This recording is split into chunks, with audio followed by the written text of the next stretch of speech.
Peuple de Dieu, bonjour ou bonsoir selon l'heure à laquelle vous allez nous suivre dans cette émission. Merci, que Dieu soit loué.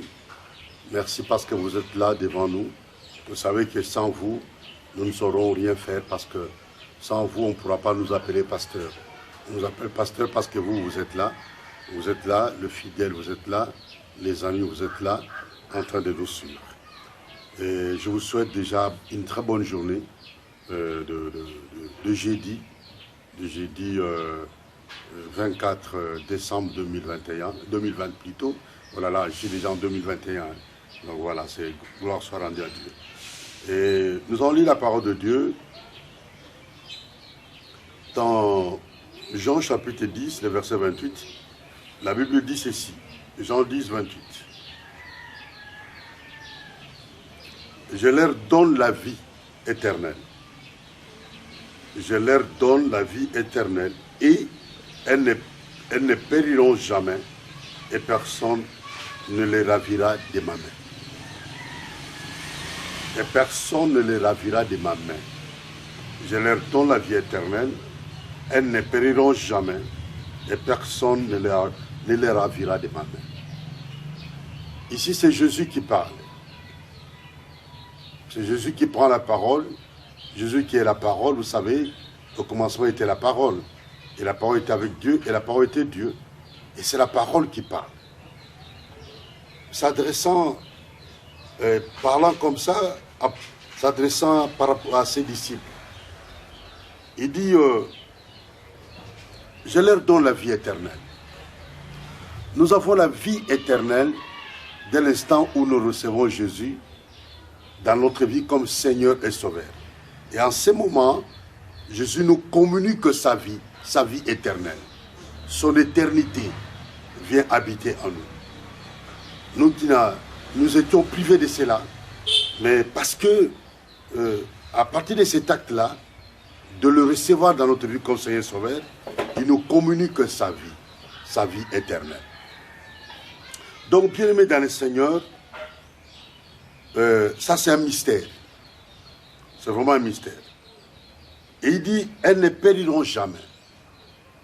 Ceux à qui je communiquerai la vie éternelle ne périront jamais. Et il continue, il dit, et personne ne les ravira de ma main. À ça j'ai aimé. Personne ne les ravira de ma main. Quelle assurance quand il parle. Jamais homme n'a parlé comme cet homme. Non parce qu'il n'est pas un homme, parce qu'il est Dieu. Il dit, les gens ont dit, quand ils ont écouté Jésus parler, ils ont dit, jamais homme n'a parlé comme cet homme. Alléluia. Alors, qu'est-ce que Jésus dit?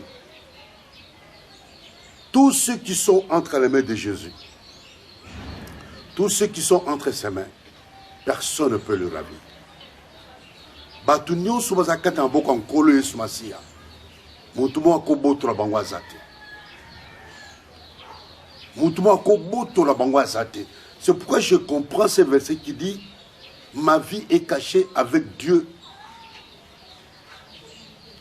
Ma vie est cachée en Christ avec Dieu. Bomo inanga et bomo makata Yesu Masiya. C'est pas une nzambe tata. Donc il est très important que bomo inayo ezana maboka nkolo Yesu Masiya. Parce que ce bomo ino zakata maboka nkolo Yesu Masiya, mutu akobotola yo na maboka nkolo azate. Oki nkolo azo eloko nkolo azoloba. Abi personne ne le ravira de ma main. Nanango oyo bakumisaka ataza makasi. Nanango akopusa na pembeni na Yesu. Yo vino zakata maboka Yesu Masiya. Corps, âme, esprit na yo. Nanango ko botolo kata maboka Yesu Masiya. Qui peut te ravir? Ravir et l'inkoloba, étymologiquement parlant, selon origine à mot ravir, et l'inkoloba, ba botola, ça dit que ba botolo et loko izayo. Loko la, téléphone oyo, izaya ngai, muta ya botoli ngango. Tu comprends? Donc à ravir ngango, izaya yete, izaya téléphone nga. Mais à ravir ngango, sans qu'on tourne à vie, sans autorisation, c'est ça qu'on appelle ravir. Ou encore, on peut dire extorquer. Extorquer l'inkozwa, koloba, koboto la mouteloko oizaye, yayote. Aux yeux loko yayote. Donc, je suis en train de comprendre que biso tozalaka biso, nous ne nous appartenons pas. Je ne m'appartiens pas. J'appartiens à Dieu. C'est pourquoi on a lobby, moutumoko te ko ravir bino, na maboko ranga. Parce que tozaye soasia. Moutumoko koki ko ravir bisote. Mais obi que c'est quelque chose de, c'est précieux. C'est vraiment indispensable que Vinayo, ils akata en boka en kolo soasia. Via bananayo, ils akata en boka en kolo soasia. Obi moutu oyo, Vina ils akata en boka en kolo soasia. Bien mis dans le Seigneur, c'est quelqu'un même quand il dort. Ce qui est comme Boutou pour Nalala. Il suffit qu'à le bankolo, je m'abandonne entre tes puissantes et saintes mains. Ça suffit. Et ce que Moutou a banga kanzambe, atamula kata kobanga nkolo. Le simple fait de dire, Seigneur, je m'abandonne entre tes puissantes et saintes mains. Parce que nous ne nous appartenons pas. La Bible dit que vous ne vous appartenez pas vous-même. Votre corps ne vous appartient pas. Votre corps est le temple du Saint-Esprit de Dieu. Alors personne ne peut te ravir. Nanyango oyazo ravir bana nzambe. Nanyango oyazo semer désolation na kati ya bana nzambe, na ma famille ya bana nzambe. Azo semer désolation kozwa milimu na bato, kozwa ba âme ya bato. Alors que Moutuna na qualité, Mouta comme une pacate, basé à fleur d'âge. Est-ce que tu comprends? Si seulement tu peux comprendre ces versets, alors tu comprendras que Moutumoko ako bomayote avant le temps. Oko koufate avant le temps. Bate bele bazo kouf avant le temps. Bate bele bazo kouf avant le temps. Parce que bazo socialité que ils appartiennent à Dieu. Vous ne vous appartenez pas. Nous ne nous appartenons pas. Nous appartenons à Dieu. Notre vie, mon corps, mon âme, mon esprit. Ça dit que quand j'appartiens à Dieu, mon guna koya, et ça na butu, ataye na butu, akomona ngate, akozwanga pete. Oh, bien-aimé, Jean chapitre 10 verset 28 le dit, et personne ne les ravira de ma main.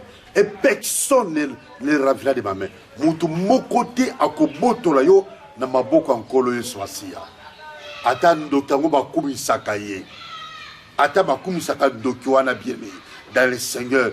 Bien le bike moutou mokote akoboto la maboko ankolo yo swasia. Ça dit que vie na yo zakata maboko ankolo yo swasia.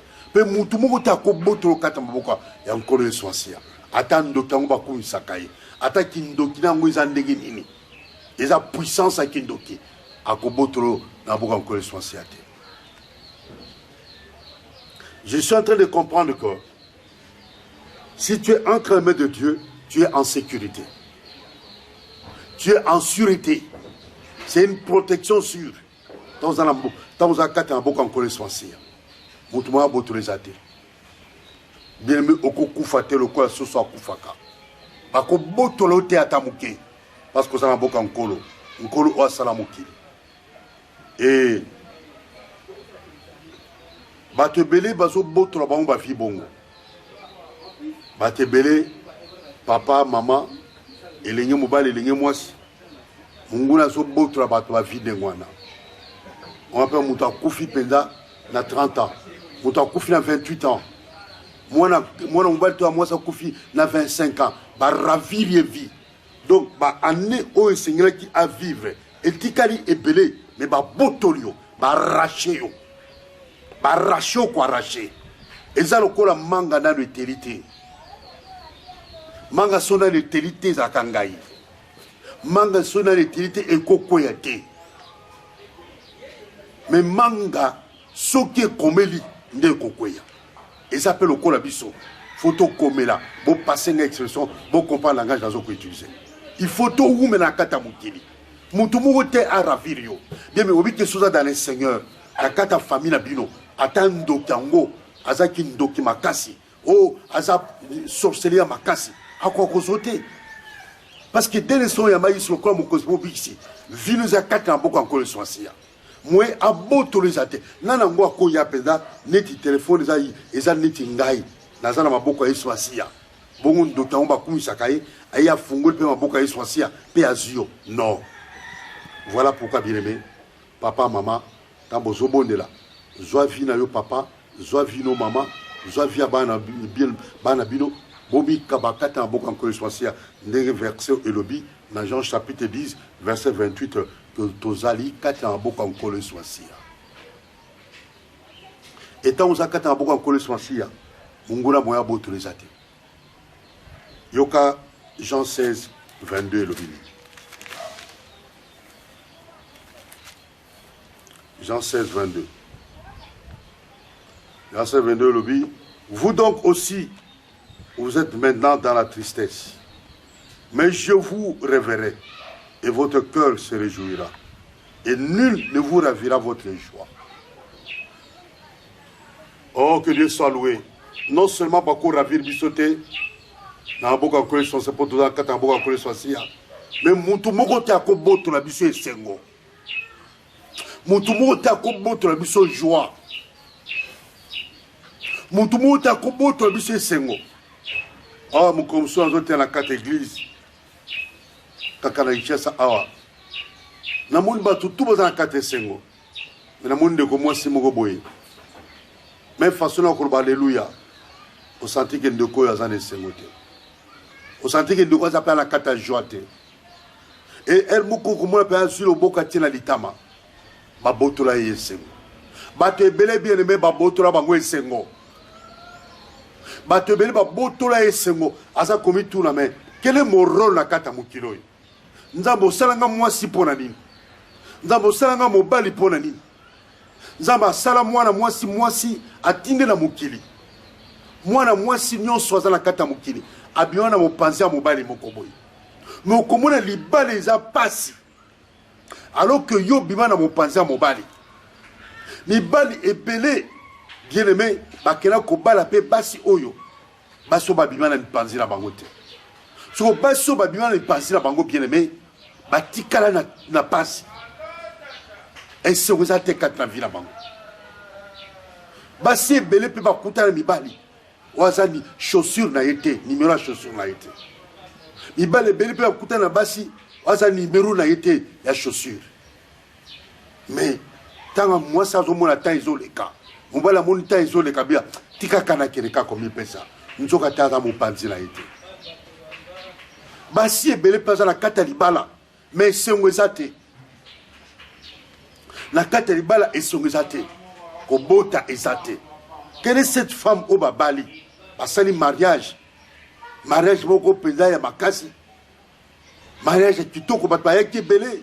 Batwa li la kata mariage biloko kule tikali, masangi tikali, batwa zuzu bakela ngona bandako. Bien aimé, batwa komi kozela. Observateur ba komi observer que dans 2 mois, dans 3 mois akobanazé. Maintenant osé mezoyate. 9 mois, j'ai mes athées. 1 année, j'ai mes athées.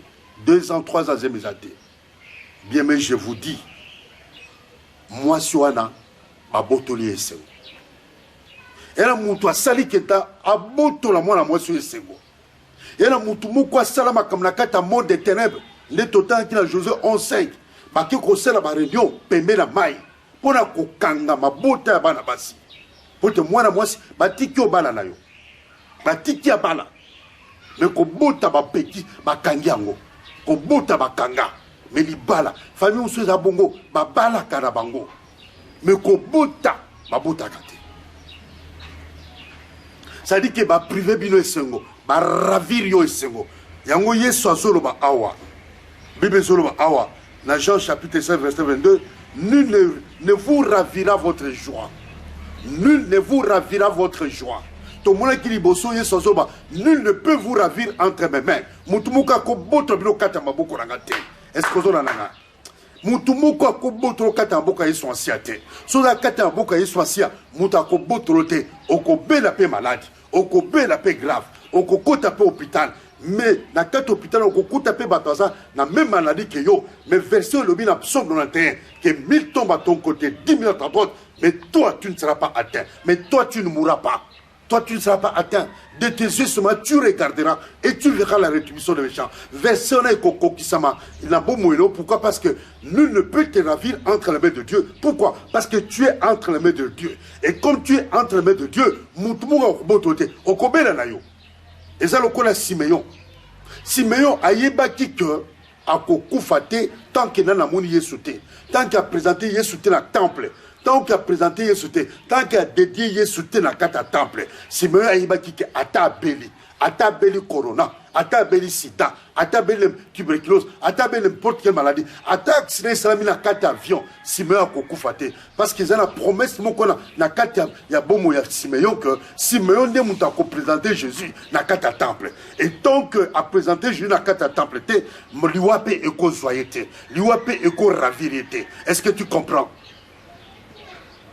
Ceux qui promettent ensemble à kata bomoino, le corps promet sur les kata Siméon. Bien-aimé dans le Seigneur, si Dieu t'a fait une promesse, bien-aimé dans le Seigneur, quelle que soit la maladie, au coup ça peut accident grave, tout va koufi, mais au coup pourquoi? Parce que moi, dans les laka, la promesse de Dieu. Je disais que tu es belé, ma foyer belé, ma priva bango esengo, ma ravissa bango esengo, les sengoza ravi, ma ravi lango. Baravi l'opéré sengo et la muto a équipé à botoli sengo na yo yango moni vino koma kabo yango koma no bilela lela yango koma ce qu'on vend au côté salle de bain au lieu ça peut-être 40 minutes la salle de bain ko sukola au sala ka 2 heures du temps la kata salle de bain au sukola ozo kanisa oza sule sengo te mais muto za le sengo sute muto ba botola sengo ata la tikitoko ata bilamba eza kitoko valeur okomona kosenti ke ezosima te bato mpe baza pemene bakosenti ke mais lambo ezali lamba kitoko me ndeni ezovanda na nzoto ne te parce que moto babotola esengo papa mama tuna mwasi oyo aza na libala babali ye correctement mais mabota ezoya te tuna mwasi oyo nakoyebisa yo nini oyo ayokaka babotola ye esengo kaka babotola esengo parce que ozobota te akata ndako famille ya mwasi famille plutôt mobali bakomi koloba loba ko murmurer akata ndako yango ndako oyo yango bandako basane ninganaka te kope pasukaka te sane pasukaka te na ndako oyo yango ndako kaka boye biloko tout propre ndako propre bakiti propre ndako mwana azalaka ezalaka boye te ndako mwana azalaka tokoka kaka mwa makelele ezali me ndako pourkua eza boye wana ba belle famille baza koloba pona kotuka ndeko mwasi. Bien mais dans le Seigneur, bato belé, on leur a ravi la joie. Il y a beaucoup parmi nous, leur joie a été ravie. Ba ravi yo esengo. O m'appelle moi na mobali penza. Oh, ngana ebi garçon moko boy bien aimé. Totanga na bango na sainte o na lemba. Le garçon, c'était un beau garçon. Mais du jour au lendemain, on m'appelle Moutoupéza, donc Moutoupéza perd de contrôle. On m'appelle Moutoupa, vous ne sentez pas que Moutou a bondi. Moutou a bondi, Moutou a bébissier. A commis souke belé na Moutou, na démarche à commis kotam, vous sentez pas que démarche moko a descend de Penza. Parce que Moutou a botolé et sengo. Bassi belé ba botola bango et sengo. Yalibala. Basi belé ba botola bango esengo basi mibali belé pe ba botola bango esengo surtout bana basi ba botola bango esengo mwana mo sasa kokola libala te oh na ko mwana mo simo walobi anga penda turo pe edu ezelingo ba mobala mutazate pona nini amenga libala ezoya te ali zo pusana tika kana bota kata na mbala bato parce que mobala zo mona na te donc mwana mo sasa baboui asule esengo te. Elle est logo sur ce précédé. Ce qu'on s'est dit que à quoi que le recours à ma boca mouton il fallait pas quoi. Pourquoi? Parce que tant est comme les cas. À quoi que 35 ans, 36 ans, mais le pose intervient à 40 ans. Et au commun à cause de la bêtise beaucoup bouillé, à que quoi ma boca mouton tant son bal moka moins âgé que pourquoi? Parce que il faut caca bota caca. Il fallait pas. Sur telle étude, au moins, moi, ça là, licencié. Mais à quoi pas moi, donc, Andima quitté. T'as quoi coûté la matomande, moi. Et moi, ça, à moi, moi, ça va beau travail. Nul ne vous ravira votre joie. Est-ce que yo pena, babotro et sengote? Yo na vino so vandi pa so tali pena. Bien qu'on a la poto, mais so tali vina yo. On t'a non, nga pena babotro nga esengo. Ya na muta botro nga esengo. On a la poto, na vana la poto na yebi, bate bel so tali pena. Au soleil, on senti pas que nous quoi la poto mais net à zakane na riflar. On a zakane na kisenso. Parce que c'est un zate, et c'est au 4 les la il y a quelque chose qui ne va pas dans sa vie. Mibali batuna kaite, mibali babenga kaite. Et ça peut moi na mubali. Comment moi na mubali kitoko penza, donc à l'attaque à pied, à Nambongo. Mais moi si t'es. Qu'est-ce qui se passe? Ou bien, parce que ce n'est pas normal. Basi va se belé. Mais comment est-ce que au cause là, osa mobali, osa la quelque part, osa nandaku, c'est tout. Mais moi ça devient suspect. Nana moi botolo ese. Oh, mon sous na bazo tal sanga na zo bonabi, quartier moko boy na matete. Quartier Pouloulou. Quartier ba frère na biso mo bona autant kombote. Na bisi frère wana ngabi oh, ngaba tel singa ke balaba na bilo komo ngo pinzoli ya mawa. Aïe pasteur, enseignant tu as dit frère. Ngabi pourquoi bi na balabala oya biso chaque mois muta kufaka. Balabala oya biso chaque mois muta kufaka. Donc il y a balabala moko donc ba botola bango esengo. Donc esprit de mort et rien kama kas na kata balabala na. Na quartier wa bengi Pouloulou na combina matete. Le frère soit qu'on a maté na ngai akoye ba que oui pasteur alobaka na makambo. Voici plusieurs années passées. Batebele bien mais autant na kata babala autant pas na kata babala na mo pas garçon pas autant pas ya ba âge na ngamo papa ba âge na ngai azotan pas so talindenge sukile ngezali so talindenge zali donc à sa propriété a commandé biloba loba mais mutatanga akuma biloba loba yo kasi ba famille oyo maman oyo aboti mwana quelque temps après mwana komi le boma quelque temps après mwana komi zoba ba bebisele mwana yo kasi famille wana esongezalaka esongezate mwana zalaki bien mais mwana zonga boye mwana komi liboma nabi une sœur comme ça on a Kinshasa mwana bima na tongo komi mwana bima na tongo ba 8 ans batina ki mwana ba âge ba ya ba 8 ans 9 ans mwana mwasi mwana zonga kate babani ko luka mwana na kata kate mwana sate batala bona 18 heures maman tem na porte baluki mwana balembi ba mwana zoleka à l'équipe a doublé mamane a doublé porte le pango ya kotaka a doublango ba kanisi mwana zo sala blague maman la li mwana zolo ba sute malade bandana nzota mwana ti mwana komi ba mkusu avant mwana kufa mwana komi ba mkusu partout na nzoto mwana komi ba mkusu tina njaboli misangai tina njela basi ba mkusu zo bia mwana tina matu tina monoko mais mwana zolo banano yo kasi mama aboye vile mobimba soki yeso te esengo babotoli yango babotoli esengo sikoyo ata kuto botaki bana ngo ebele bireme mais babotoli esengo mama bo fo kota babondeli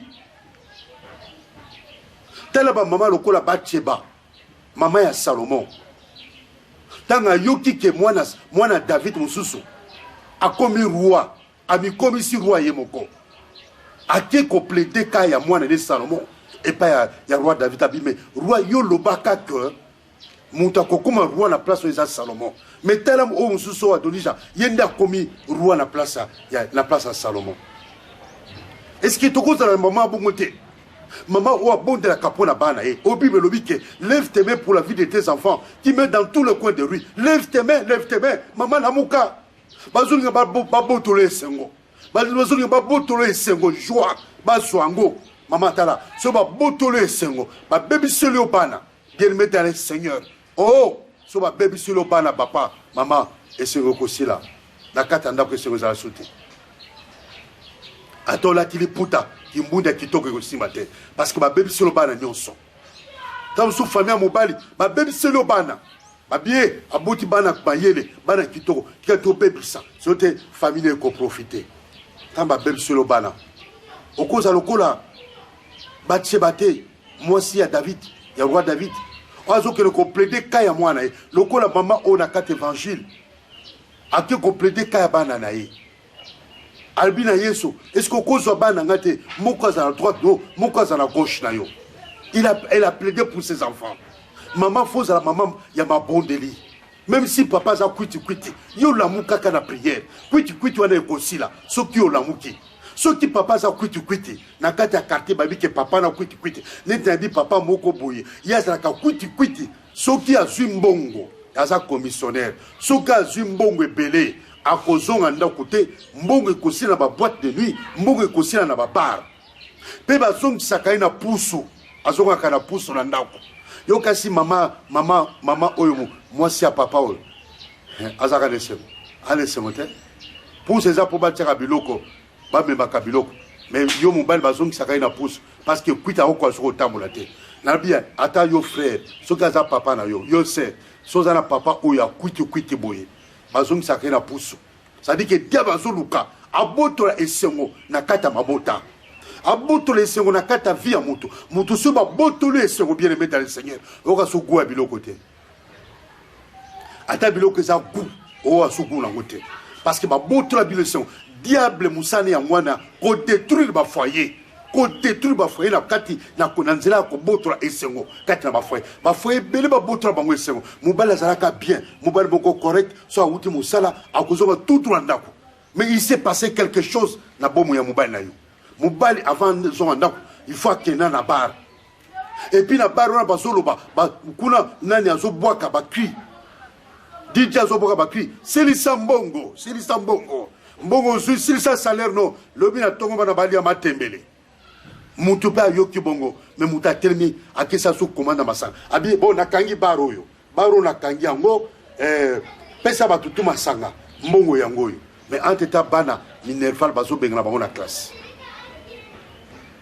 donc et ce qu'on a kata famille ezate bana bazo bengana bango na classe parce que minerval papa zo ko futate mais papa zo si sa mbongo tout na masanga yo kasi pa mama oyo aza lesengo maman va botoler sengo et c'est tout va botoler yango va ravir yo esengo nyonso va ravir yo personnalité nyonso bon moto na yo dia va ravir yango et loko dia ba lokaka na via bato ngwana ko botola moto esengo oza moto mo za ka lesengo te oza moto mo ka douleur ya bien zo pourquoi ma souffrance est-elle continuelle pourquoi ma douleur pourquoi ma plaie ne veut pas se guérir tant pote zo boya ko kauka tant pote zo boya ko kauka pota nini pota ya problème aux anango passi pauvreté blocage limitation tant pota ne boyi ko kauka maladie sur maladie bien aimé okozane sengote ozala famille moko oye sengozate nzamba za na posa esengozo na kata vina yo lelo nzambe ayo kote ya yo na nzela na ngambo sa na ye esengo ezonga kata na famille na bino ezonga na kata foyer esengo ezonga kati na mama ezaka na esengo te mama esengo ezalaka te mama azaka na liputa moko soka sukola yango akangami na ndako atandi yango na singa jusqu'à ce que kokauka liputa pe ekoma nango mpe elemba mpenza esila mai na bakila mama azaka na liputa moko kaka mais papa ambiance papa bapetite fille ya quartier ye na ye bakoma kobenge nde na nzoka langage nikolo so sugar papa donc yende a dépensaka bapetit poussin bano abike bafioti papa osambwisa mama na kati meme ya lopango ozwaka bapetite fille na kati ya lopango na kati ya quartier na balabala e bapetite fille bayebi na o lisolo moko na yoka bongo bien aimé esalanga pasi mobali aza marié na mwasi na ye azwa petite fille moko boya moke une étudiante pe azokende koloba na étudiante wana mwasi nanga aza sali te baza quartier moko une petite fille à quartier mwasi nanga aza propre te bilamba na ya kati ezalaka propre te c'est une femme sale Et petite frère à quartier à Yebian, petite fille à quartier à Yebiango, parce qu'à Bimakana mobile. Yozo kansa nzoto mobile na yo, yo moko kam to Yebiango, nzokate na kati à quartier, ba jeune fille toi à quartier. Vous comprenez pourquoi ba manque au respect. Obi nze momoko ba yemba na mokili boli misangai, abi foti ya mbanda. Foti ya mobali, asombeli ngai elamba ndenge moko. Na mwana moko à quartier na mbanda na ngai. Bano bazaka koto sanga na balabala tan na nzela ya wenze bazo to sanga susute pourquoi parce que mobali nga koma ko biona bango wana to lobeli mibali bana basi ba mama pe mama mariée mais a dekona kanaye papa yebité mais bana musuba yebi bana oya mama ba yebi que maman dekona kanena ba jeune garçon mais mukolo papa ko yeba même bana na basa sur les 50 aussi c'est son abana, aussi c'est valeur abana. Et yo papa Foulingo yeba pourquoi maman a commis ko déconner? Pourquoi maman a commis ko bima bébé? Pourquoi maman salabongo? Parce que tu ne prends plus soin de ta femme. Ozo prendre le soin sur il y a moi siloté. Ne vous a comprendre le soin il y a moi siloté, tu ne le fais plus. Yo pe maman pe, ozo prendre le soin sur papa te comme tu le faisais avant.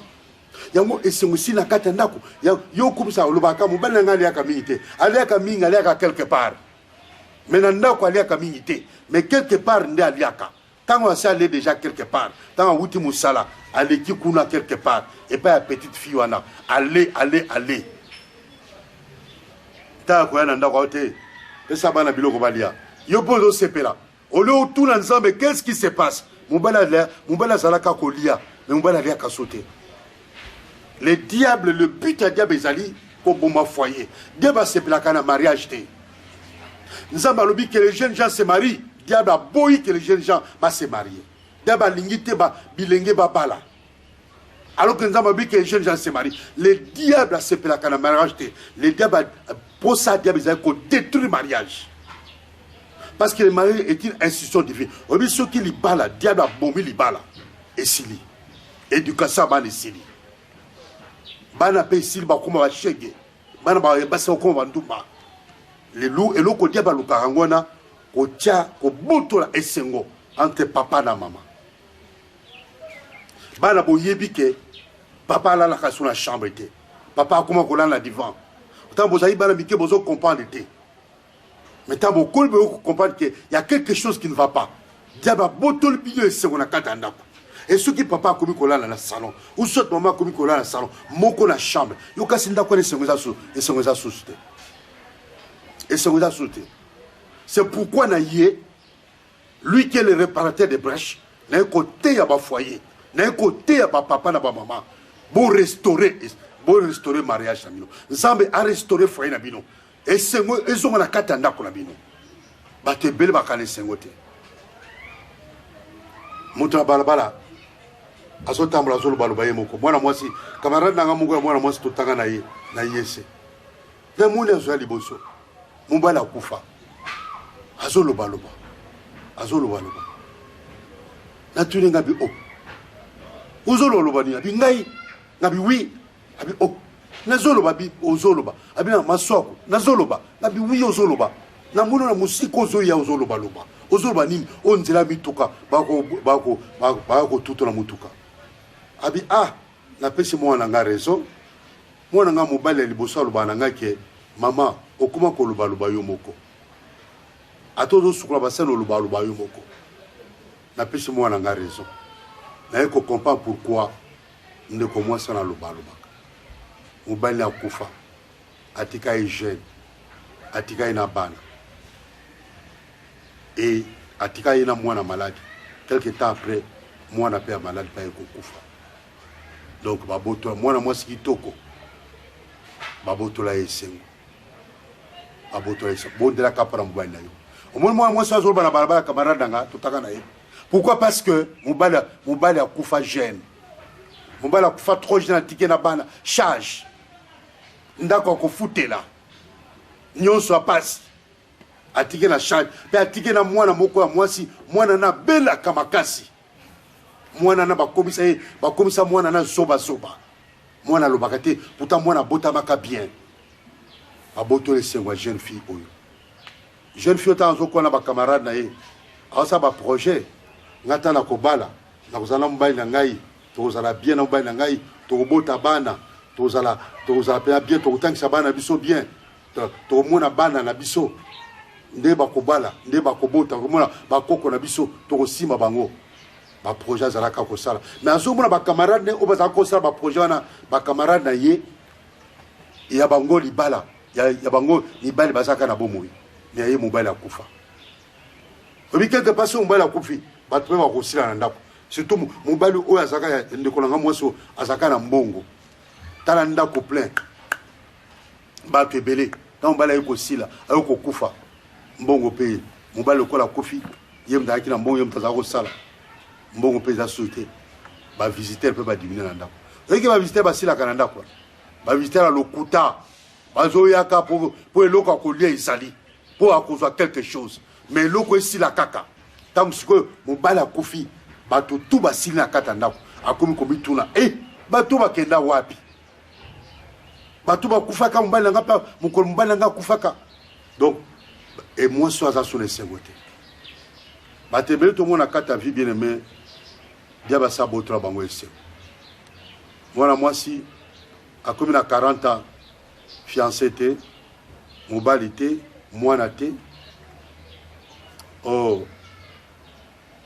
obi mwana mwasi esengo mpenza elengi ezalaka mpenza na vie na ye so aza marie so aza na ndako ya libala siko nzambe apesa otolo mpo na nini okota mozindo otuna nzambe nzambe libala ezoya te mobali azoya te bongo tolo oyo opesanga mpo na nini opesanga mpo na melisaka bana bondelaka ndenge wana oza na kati ya ndako ya libala bana bazoya te tuna nzambe nzambe opesanga tolo mpo na nini opesanga tolo privanga tolo te opesanga tolo kola basi to mais ya solo yanga tolo bana bakomela ngo te yanga tolo oyo opesanga bana bakomela mabele te yanga bana baza wapi baprive yo esengo babia kobota te bible ezoloba na mokana Esaïe bano bamema bango na pays lointain dans un pays lointain bano bazaka na pays lointain baswa bana no bamema bango dans un pays lointain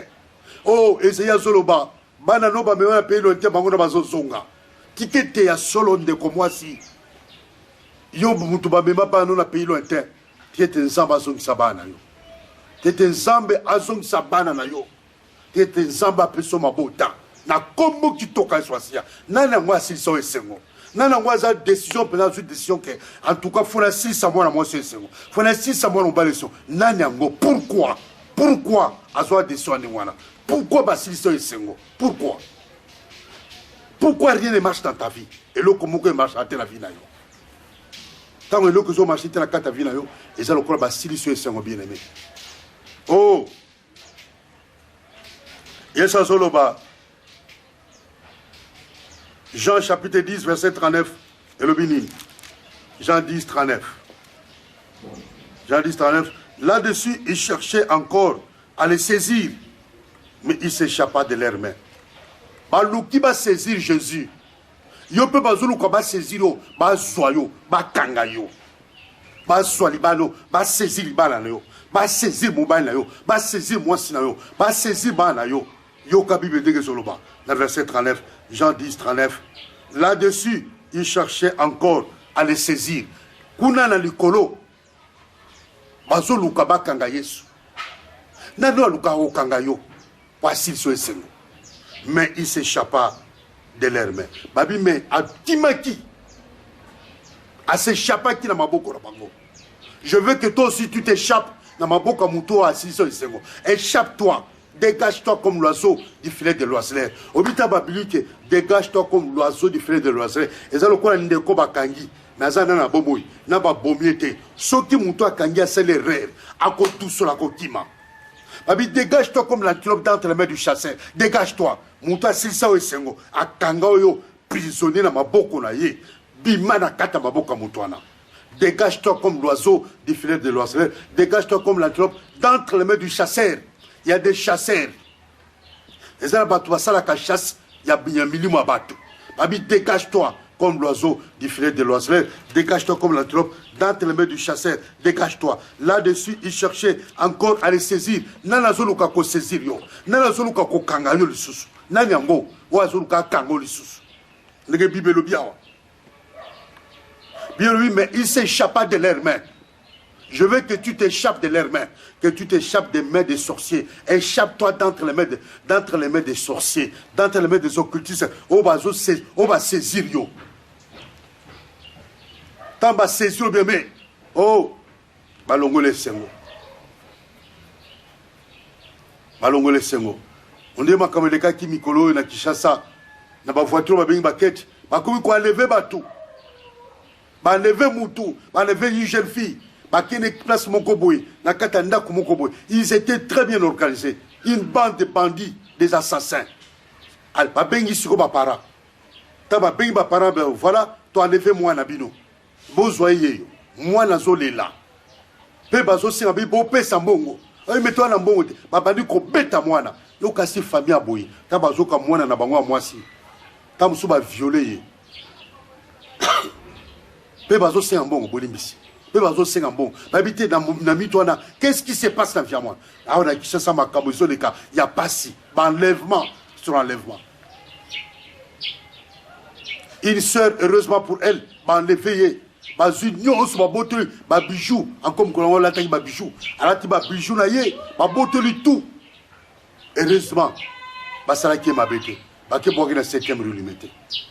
Tant enlevé moutou. Enlevé yo. Babengi papa, babengi maman. Papa, mbongo bazo $5,000. Papa azana ngote. Sikoyo kasi famille wane sengezali na minute wana. Et sengezate. Donc bien aimé, là-dessus, il cherchait encore à les saisir, mais il s'échappa de leurs mains.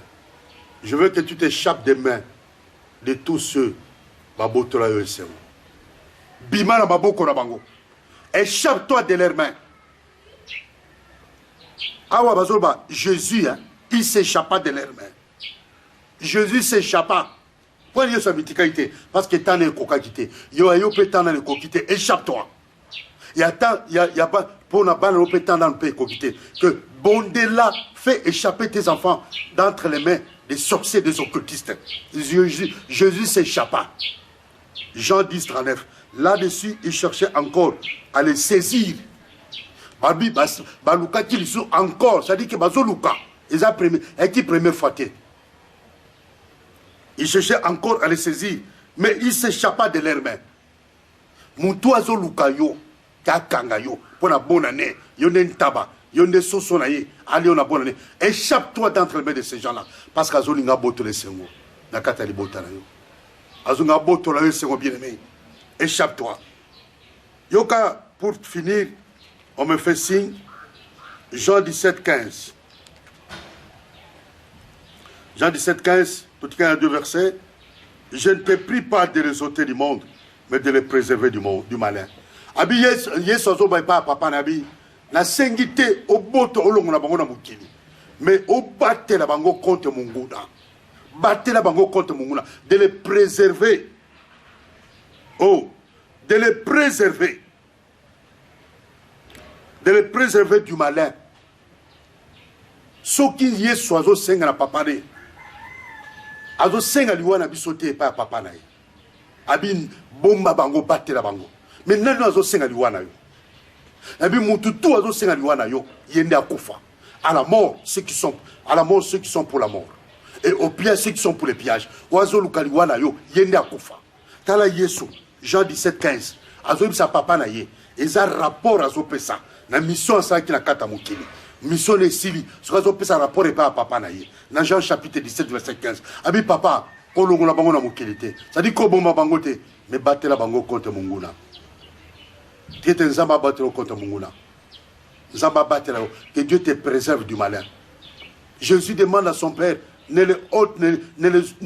papa, pour ôter bango na kata mukilité. Ne les ôtez pas du monde, papa. Mais préserve-les du malin. Ne nous avons pas le ce qui Yesu, tata nzambe wa salayo, alingi kutu, azo souhaité l'ouanote. Mais ne nous avons souhaité l'ouanote. tala Yesu wa kela mukili nzambo yo nzambe tata to ici na verset oyo Jean 18 verset 2 à 3. Judas qui le livrait connaissait ces lieux. Judas qui livrait Jésus connaissait ces lieux. Parce que Jésus et ses disciples s'y étaient souvent réunis. Donc Judas connaissait les lieux. Parce que Judas connaissait les lieux où Jésus se réunissait avec ses disciples. Judas connaissait ces lieux-là. Judas qui les livrait connaissait ces lieux parce que Jésus et ses disciples s'y étaient souvent réunis. Bazouako facilement parce que baïbi bisika yo zalaka, bisika yo melaka, bisika yo fanaka, bisika yo betaka masolo. Obetano olobana yo ozakanu na secrétaire. Te so moninga te na za place tel. So yo lukanga ndako na za te, ata madame lobilo te. So ye place te lokuta ngai. Bako livrer pour mukoroso kaka bongo. Verset 3. Judas donc, ayant pris la corde et des huissiers qu'envoyèrent les principaux sacrificateurs et les pharisiens, vint là avec des lanternes. Judas a kezo tout le coup à Batou. Au bataille comment? Les principaux sacrificateurs, les huissiers, les lanternes, des flambeaux et des armes. Pour la ligne, pour la kokanga Yesu, les armes. Bansuba ekina ba bâton na maboko, ba nzete na maboko. Pona kokanga Jésus. Baina ba mwinda parce que zaki butu. Baina ba mwinda. Soki Yesu asala Judas. Soki Yesu akela ba principal sacrificateur ba huissier, ba oyem ta kela bango à son image et à sa ressemblance, ba baluke lié. Bato ya kela à son image et à sa ressemblance, ba baluke li Jésus. Yo ndibi yo kasi yo ba ko baluke la yote. Yo kela mutu. Yesu compte bato ya kela, bato ya créa à son image à sa ressemblance. Ba baluke lié, ba yena butu, na ba mwinda, na ba nzete, na ba arme, biolobi na ba arme pour ba kanga Jésus. Pour ba sil se sont quatre ba disciples, tant ba kangi Jésus. Et sengo, et donc ba sil se sont quatre ba disciples. Bien-aimé, Dieu qui nous a créés, mais pour l'arrêter, pour le saisir, ba yena ba mwinda, na butu. Pour ba ebi que ça butu to komona bien té. To komona nzela bien té, place Jésus azalaka. Ba yena ba mwinda, ba pelisi ba mwinda, ba tie pétrole ba pelisi mwinda. Les gens qui nous attaquent sont organisés. Ils sont disciplinés. C'est nous qui ne sommes pas disciplinés. C'est nous qui ne sommes pas organisés. Bien aimé tellement en bon délit. Mouta boto le sengote. Ba boto la bino sengo pendant longtemps. Uta ba koko na bino ba para na bino pe bana na bano bozo bota et sengo ezate. Kolia na pasi. Yo kasi ndako kolia na pasi. Mai kaka ya lobo. Ba milaka mai ya lobo. Et sengo ezate na kata famille wana. Ba muso balala kana ciment. Ati kaka toko kaka. Matele comment moins cher mais balala kana ciment. Ba tchaka kaka toko. Bien aimé dans le Seigneur. Kolia ya pasi. Na kata kisasa oyo. Ba bazo konte ko mela mai ya mabulu. Yo kasi ba tozana sengo. Ba wese oyo mabulu. Bana batanga kate. Moboti ni akolinga mwana atanga te. Moboti to olinga mwana atanga mais possibilités zate. Ça dit que bazo si c'est moi.